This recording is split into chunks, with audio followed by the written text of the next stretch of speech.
kindergarten. Welcome back to my home, and welcome back to my library. I'm so happy you've chosen to have story time with me again today. For our story today, I've selected a book by one of my favorite author illustrators. His name is Maurice Sendak. Now, you already know a story by Maurice Sendak because he's the same author illustrator of Chicken Soup with Rice. And that's a story I know you all know and love. Well, this story has been around for many, many years, and I used to enjoy it when I was in kindergarten, same age you are now.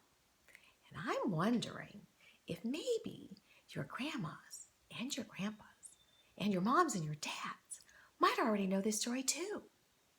Sit back and get comfortable because today we're going to read Where the Wild Things Are, Story and Pictures by Maurice Sendak. Here's our title page. Where the Wild Things Are, Story and Pictures by Maurice Sendak.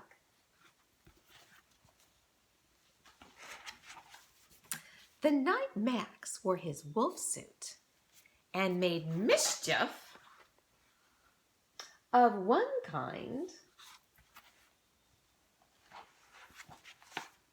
and another,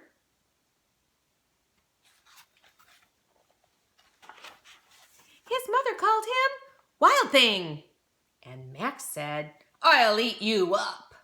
So he was sent to bed without eating anything.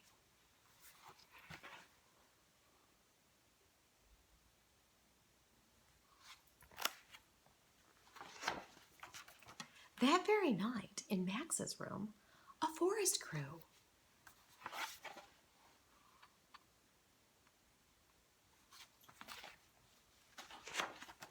And grew.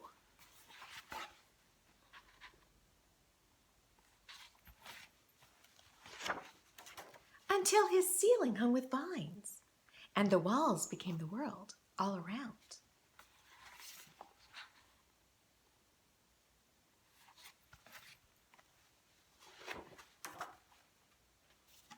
And an ocean tumbled by with a private boat for Max, and he sailed off through night and day.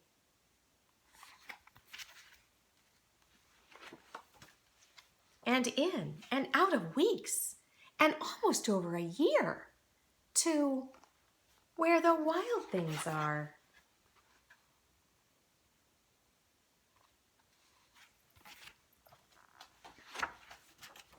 And when he came to the place where the wild things are, they roared their terrible roars and gnashed their terrible teeth and rolled their terrible eyes and showed their terrible claws.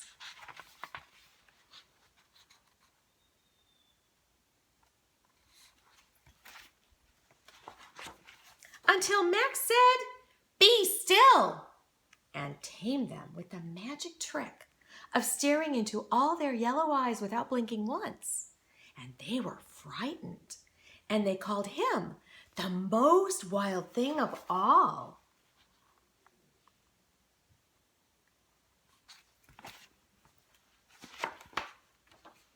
And they made him the king of all wild things. "And now," cried Max, "let the wild rumpus start."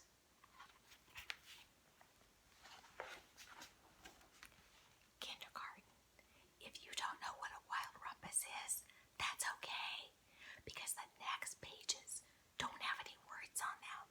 So you need to use your brain and think very carefully what you think a wild rumpus might be.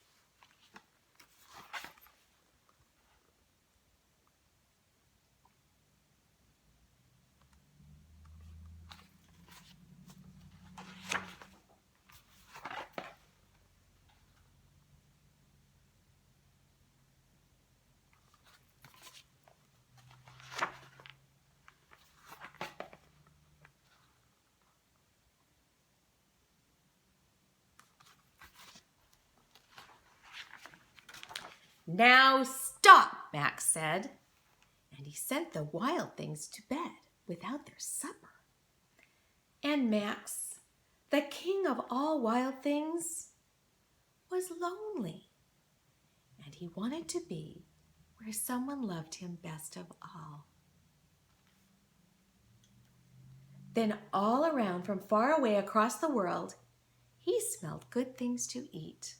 So he gave up being king of where the wild things are.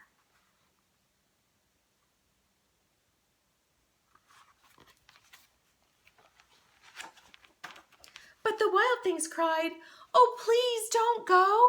We'll eat you up. We love you so." But Max said, "No."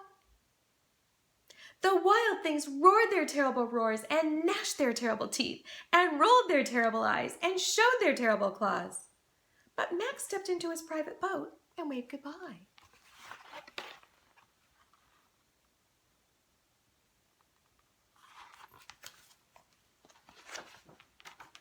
And sailed back over a year and in and out of weeks and through a day.